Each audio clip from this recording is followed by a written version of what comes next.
काय हो, काय झालं हसायला? काय नाही ग, आज मार्केटमधले माझे जुने कलिग्स भेटले होते. तेच आपले मोठा भाई.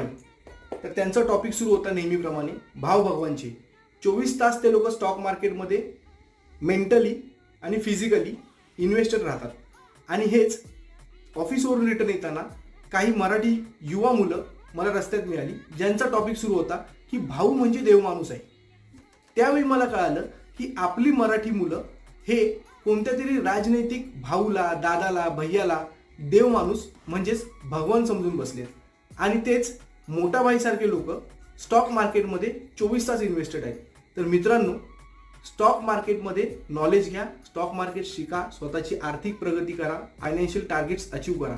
वेळेला कोणताही भाऊ मदत करायला येणार नाही.